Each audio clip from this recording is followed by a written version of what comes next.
नमस्कार। हिमालय का आज अंतिम वीडियो है और इस वीडियो में आप पढ़ेंगे हिमालय के प्रमुख दर्रे और ग्लेशियर के बारे में। इससे पहले हिमालय को आप 4 पर्वत श्रेणियों में विभाजित करके पढ़ चुके हैं। कौन कौन सी 4 पर्वत श्रेणियाँ थीं? सबसे पहले ट्रांस हिमालय की 3 पर्वत श्रेणियाँ थीं। ट्रांस हिमालय की 3 पर्वत श्रेणियाँ थीं, Karakoram range, Ladakh range, Zanskar range. उसके बाद आपने पढ़ा था ग्रेट हिमालय, फिर पढ़ा था मिडिल हिमालय और उसके बाद पढ़ा था आपने शिवालिक। तो पर्वत श्रेणियों में विभाजित करने के बाद आज हिमालय के ग्लेशियर और प्रमुख दर्रों के बारे में अध्ययन करेंगे। तो आइए देखते हैं। सबसे पहले ट्रांस हिमालय में कौन कौन से हिमालय के प्रमुख दर्रे हैं। ट्रांस हिमालय में जो सबसे ऊंची पर्वत श्रेणी है काराकोरम रेंज। काराकोरम रेंज पर मुख्य रूप से 5 ग्लेशियर पाए जाते हैं। वैसे तो बहुत सारे ग्लेशियर हैं, लेकिन मुख्य रूप से 5 ग्लेशियर पाए जाते हैं। वो 5 ग्लेशियरों के नाम क्या क्या हैं? ससाइमी, बियाफो, हिस्पर, बालतोरो और सियाचिन। ससाइमी, हिस्पर, बियाफो, बालतोरो और सियाचिन ग्लेशियर। मुख्य रूप से सियाचिन ग्लेशियर भारत का सबसे बड़ा ग्लेशियर है। सियाचिन ग्लेशियर भारत का सबसे बड़ा ग्लेशियर है और ससाइमी ग्लेशियर भारत का सबसे लंबा ग्लेशियर है। दोनों फैक्ट आप लिख लीजिए अपनी नोटबुक में। ससाइमी ग्लेशियर भारत का सबसे लंबा ग्लेशियर है और सियाचिन ग्लेशियर भारत का सबसे बड़ा ग्लेशियर है। इसके बाद उत्तराखंड में प्रमुख रूप से 2 ग्लेशियर पाए जाते हैं, गंगोत्री और मिलाम। गंगोत्री और मिलाम। गंगोत्री के बारे में तो आपको सबको पता है। गंगोत्री, यमुनोत्री, ये ग्लेशियर सभी लोग जानते हैं कि उत्तराखंड में है। लेकिन मिलाम ग्लेशियर कई बार पूछा गया है परीक्षाओं में, अलग अलग परीक्षाओं में पूछा गया है मिलाम ग्लेशियर किस राज्य में पाया जाता है। तो मिलाम ग्लेशियर उत्तराखंड में पाया जाता है। उत्तराखंड के बाद सिक्किम में प्रमुख ग्लेशियर है एक, जिसका नाम है जेमू। सिक्किम में प्रमुख ग्लेशियर है जिसका नाम है जेमू। ये जो ब्लू कलर से आप देख रहे हैं, ब्लू कलर के जो डॉट देख रहे हैं, ये सारे ग्लेशियर हैं। उत्तराखंड में 2 ग्लेशियर हो गए आपके, गंगोत्री और मिलाम। सिक्किम में एक ग्लेशियर हो गया आपका जेमू। इसके बाद हमने कुछ दर्रे बनाए हैं। इसके बाद हमने कुछ महत्वपूर्ण दर्रे बनाए हैं। ये जो दर्रे काले रंग से बने हुए हैं, ये लाल रंग से बने हुए जो 2 रेखाएं हैं और ये काले रंग से बनी हुई जो 2 रेखाएं हैं, ये सारे दर्रे हैं जिसे इंग्लिश में पासेस बोला जाता है। दर्रे मुख्य रूप से प्रकृति द्वारा प्रदान किए हुए प्राकृतिक रास्ते हैं। दर्रे मुख्य रूप से प्रकृति द्वारा प्रदान किए गए पर्वतों को पार करने के लिए प्राकृतिक रास्ते हैं। इन दर्रों को किसी ने खुद नहीं बनाया, खोदकर नहीं बनाया, किसी इंसान ने नहीं बनाया। ये दर्रे प्रकृति ने स्वयं निर्मित किए हैं। इन दर्रों की सहायता से ही हिमालय की विभिन्न श्रेणियों को, विभिन्न पर्वतों को पार किया जाता है। ये दर्रे बिल्कुल समतल सपाट रास्ते हैं, एकदम समतल सपाट रास्ते प्रदान करते हैं। इन्हीं रास्तों से होकर हिमालय की पर्वत श्रेणियों को पार किया जाता है। बड़े बड़े पहाड़ जो हैं, उन पहाड़ों के बीच में दर्रे बने हुए हैं और वहाँ से सड़कें बनाई हुई हैं जिनसे आर पार किया जाता है हिमालय की पर्वत श्रेणियों को। इन दर्रों का निर्माण कैसे हुआ? हिमालय के उत्थान से पहले ही यहाँ पर कुछ नदियाँ बहती रही होंगी। जब वो नदियाँ बहती रही होंगी तो अचानक से इस टेथिस सागर में वलन पड़ा होगा और वलन पड़ने की वजह से जब हिमालय का उत्थान शुरू हुआ तो कुछ समय तक नदियों ने हिमालय की पर्वत श्रेणियों को काटा होगा। नदियाँ क्या करती हैं? पर्वतों को काटने का काम करती हैं। जिस जगह पर बहती हैं उस जगह काटने का काम करती हैं वो। अगर मैदान में बहेंगी तो मैदान के उस भाग को काटती चली जाएंगी, पर्वतों में बहेंगी तो पर्वतों के उस भाग को काटती चली जाएंगी, गहरा करती चली जाती हैं। तो नदियों ने प्रमुख रूप से इन दर्रों का निर्माण किया है। जब हिमालय का उत्थान थोड़ा अधिक हो गया तो निश्चित रूप से इन नदियों ने अपना या तो मार्ग बदल लिया होगा या फिर ये नदियाँ कहीं लुप्त हो गई होंगी। तो हम कह सकते हैं कि इन दर्रों का निर्माण प्रमुख रूप से नदियों के द्वारा हुआ है। आइए प्रमुख दर्रों के बारे में पढ़ते हैं। सबसे पहला दर्रा है आपका काराकोरम दर्रा। काराकोरम दर्रा। काराकोरम दर्रा भारत का सबसे उत्तरी दर्रा है, सबसे नॉर्थ में स्थित दर्रा है काराकोरम दर्रा। काराकोरम दर्रे के पास ही सियाचिन ग्लेशियर स्थित है। काराकोरम दर्रे के पास ही सियाचिन ग्लेशियर स्थित है। इसके बाद लद्दाख रेंज पर आपका एक दर्रा है खारदुंगला दर्रा। लद्दाख रेंज पर एक दर्रा है आपका खारदुंगला दर्रा। खारदुंगला दर्रे के जस्ट नीचे लेह बना हुआ, लेह डिस्ट्रिक्ट है, लेह जनपद। खारदुंगला दर्रे के पास ही लेह जनपद है। अगर भारतीय सेना को लेह से सियाचिन जाना होता है तो वो खारदुंगला दर्रे से होकर सियाचिन जाती है।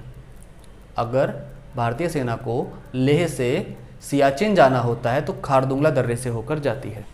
ये सियाचिन देख रहे हैं आप, सियाचिन पास ही एक नदी बहती है, नुब्रा नदी। क्या नाम है नदी का? नुब्रा नदी। सियाचिन के पास ही एक नदी बहती है, नुब्रा नदी। और नुब्रा नदी के आसपास के क्षेत्र को नुब्रा नदी घाटी बोला जाता है। नुब्रा नदी के आसपास के क्षेत्र को नुब्रा नदी घाटी बोला जाता है। भारतीय सेना को जब भी सियाचिन जाना होता है तो उसे नुब्रा नदी घाटी को क्रॉस करके जाना होता है। नुब्रा नदी घाटी को क्रॉस करके भारतीय सेना सियाचिन तक पहुंचती है। खारदुंगला दर्रे के बाद जस्कर रेंज पर मुख्य रूप से 5 दर्रे हैं। सबसे पहले कौन सा था आपका? Karakoram range, Ladakh range, Zanskar range. ये तीनों ही ट्रांस हिमालय के पार्ट हैं, तीनों ही ट्रांस हिमालय के पार्ट हैं।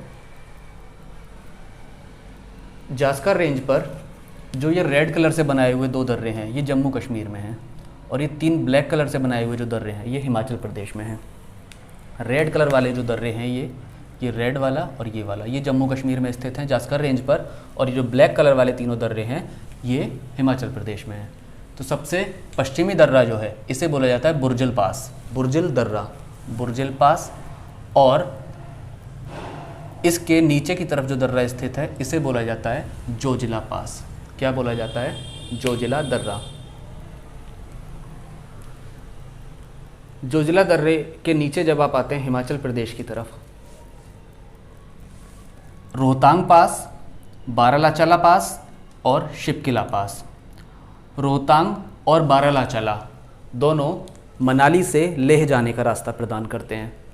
रोहतांग और बारालाचाला दर्रा मनाली से, मनाली हिमाचल प्रदेश में एक टूरिस्ट प्लेस है, बहुत ही सुंदर प्लेस है, आप कभी जाइएगा घूमने।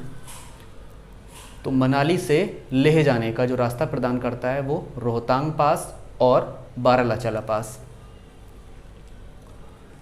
इसके बाद शिपकिला दर्रा जो है, शिपकिला दर्रा ये हिमाचल प्रदेश और तिब्बत की सीमा पर स्थित है। हिमाचल प्रदेश को तिब्बत से जोड़ता है शिपकिला दर्रा।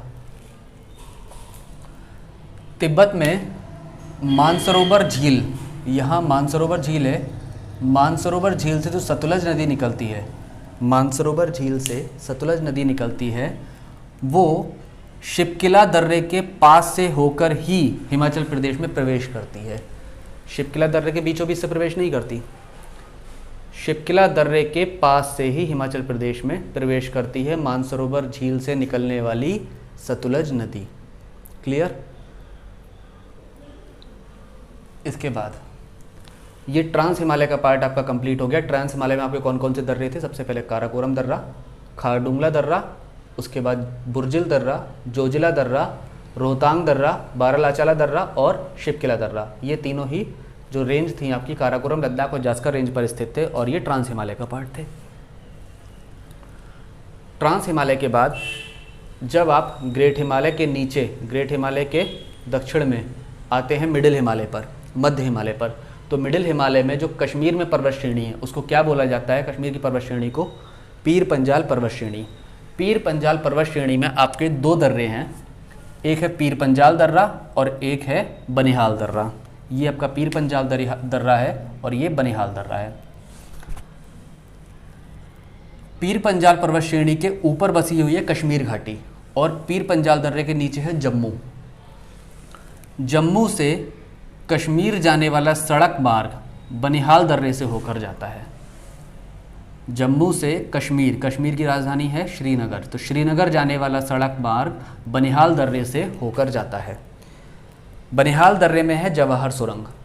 तो कश्मीर से श्रीनगर जाने के लिए सड़क मार्ग जवाहर सुरंग प्रदान करती है, और जवाहर सुरंग बनिहाल दर्रे से होकर जाती है। तो कई तरह से प्रश्न बन सकता है। जवाहर सुरंग किस दर्रे में है? तो बनिहाल दर्रे में है। किस दर्रे को कश्मीर का प्रवेश द्वार कहा जाता है? तो बनिहाल दर्रे को कश्मीर का प्रवेश द्वार कहा जाता है। जम्मू से कश्मीर जाने का रास्ता बनिहाल दर्रा प्रदान करता है। समझ पाए? अच्छा, अगर जम्मू से लेह जाना होगा, आपको जम्मू से लेह जाना होगा, तो किस दर्रे से होकर जाएंगे? ऑब्वियसली बनिहाल दर्रे से होकर जाएंगे। जम्मू नीचे है, बनिहाल दर्रा यहाँ है, तो बनिहाल दर्रे से प्रवेश करने के बाद ही आप कश्मीर में प्रवेश कर पाएंगे और उसके बाद ही आप ऊपर की तरफ जा पाएंगे। तो किस दर्रे से होकर जाएंगे? बनिहाल दर्रे से होकर जाएंगे। लेह है यहाँ पर स्थित, जो खारदुंगला दर्रे के पास स्थित है। इसके बाद जब आप धौलाधर श्रेणी पर आते हैं, धौलाधर श्रेणी में हिमाचल प्रदेश की कैपिटल स्थित है शिमला। हिमाचल प्रदेश की कैपिटल है शिमला। और धौलाधर श्रेणी के दक्षिण में स्थित है मंडी। तो मंडी से तिब्बत या फिर शिमला से तिब्बत जाने का रास्ता कौन सा दर्रा प्रदान करता है? यहाँ आप देख पा रहे हैं, ये है शिपकिला दर्रा। तो मंडी से या फिर शिमला से तिब्बत जाने का जो रास्ता है वो शिपकिला दर्रा प्रदान करता है। समझ गए? अगर मंडी या शिमला से आपको लेह जाना होगा, मंडी या शिमला से आपको लेह जाना है, तो किस दर्रे से होकर जाएंगे? ये बीच में कौन सा दर्रा दिख रहा है आपको? बारालाचाला दर्रा। ये जो जास्कर रेंज है, इसको क्रॉस करने के लिए कौन सा दर्रा है? बारालाचाला दर्रा। तो मंडी या शिमला से लेह जाने के लिए आपको बारालाचाला दर्रे से होकर जाना होगा। आगे बढ़ते हैं उत्तराखंड के दर्रों की तरफ। उत्तराखंड में प्रमुख रूप से 4 दर्रे पाए जाते हैं। उत्तराखंड में प्रमुख रूप से 4 दर्रे पाए जाते हैं। वो 4 दर्रे कौन कौन से हैं? मुलिंग, मानाला, नीतीला, लिपुलेख। ला जिसमें आ रहा है ला, वो 4 दर्रे उत्तराखंड में। वैसे तो एक ला बारालाचाला में भी है, एक शिपकिला में भी है, लेकिन ये दोनों हिमाचल प्रदेश के हैं। शिपकिला और बारालाचाला को छोड़कर बाकी लाला वाले जितने हैं वो सारे उत्तराखंड में हैं। तो मुलिंग, मानाला, नीतीला, लिपुलेख, ये चारों दर्रे उत्तराखंड में। आपको मुख्य रूप से सिर्फ यही याद रखना है कि ये चारों दर्रे कौन से राज्य में स्थित हैं। तो उत्तराखंड में स्थित है। इनका क्रम याद नहीं रखना, बस आपको ये पता होना चाहिए कि ये किस राज्य में है। लिपुलेख दर्रा जो है ये मानसरोवर यात्रा का प्राचीन मार्ग है। सिक्किम का दर्रा खुलने से पहले लिपुलेख दर्रे से ही भारतीय तीर्थयात्री मानसरोवर यात्रा के लिए जाते थे। कैलाश पर्वत श्रेणी पर स्थित है मानसरोवर झील, और मानसरोवर यात्रा के लिए लिपुलेख दर्रे से भारतीय तीर्थयात्री यात्रा करते थे। वैसे तो बाकी दर्रे भी तिब्बत जाने का ही रास्ता प्रदान करते हैं, लेकिन मुख्यतः लिपुलेख दर्रे का ही प्रयोग मानसरोवर यात्रा के लिए किया जाता था। इसके बाद सिक्किम में 2 दर्रे हैं आपके। सिक्किम में 2 दर्रे हैं आपके। कौन कौन से दर्रे हैं सिक्किम में? सिक्किम के 2 दर्रों का नाम है नाथुला और जेलेपला। नाथुला, जेलेपला। जो मानसरोवर यात्रा का नवीन मार्ग है, न्यू रास्ता जो है मानसरोवर यात्रा का, वो सिक्किम से होकर जाता है। कौन सा दर्रा है? नाथुला। तो मानसरोवर यात्रा का नवीन मार्ग है नाथुला दर्रा, सिक्किम में है, और ये है आपका जेलेपला। इन दर्रों के नीचे, वैसे तो सिक्किम पूरा पहाड़ी राज्य है, जगह जगह पहाड़ पाए जाते हैं, ढाल पहाड़ जगह जगह पाए जाते हैं, लेकिन इन दर्रों के नीचे सिक्किम में एक सकरा मैदान पाया जाता है। उस मैदान को क्या बोला जाता है? चुम्बी घाटी। पिछले वीडियो में भी आपको बताया था। चुम्बी घाटी से होकर ही, चुम्बी घाटी को क्रॉस करने के बाद ही आप नाथुला दर्रे को क्रॉस करके मानसरोवर यात्रा के लिए जा सकते हैं। अगर आपको तिब्बत में जाना है तो आपको चुम्बी घाटी को क्रॉस करके ही नाथुला दर्रे से क्रॉस करके तिब्बत में जा सकते हैं। समझ पाए? नाथुला दर्रे के पास अरुणाचल प्रदेश के उत्तरी अरुणाचल प्रदेश में 3 दर्रे हैं। उत्तरी अरुणाचल प्रदेश में 3 दर्रे हैं। उन 3 दर्रों का क्या नाम है?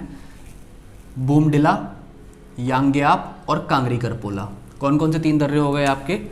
बूमडिला, यांग्याप और कांगरी करपोला।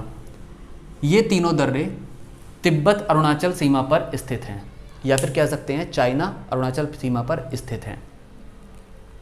चाइना ने तिब्बत पर कब्जा कर लिया है, इसलिए तिब्बत अब चाइना का पार्ट है। तो बोमडिला, यांग्याप और कांगरी करपोला जो अरुणाचल प्रदेश के उत्तरी दर्रे हैं ऊपर की तरफ। उसके बाद पूर्व में 3 दर्रे और हैं जो अरुणाचल प्रदेश में ही स्थित है। ये 1, 2, 3 नंबर डाला हुआ है मैंने, 1, 2, 3।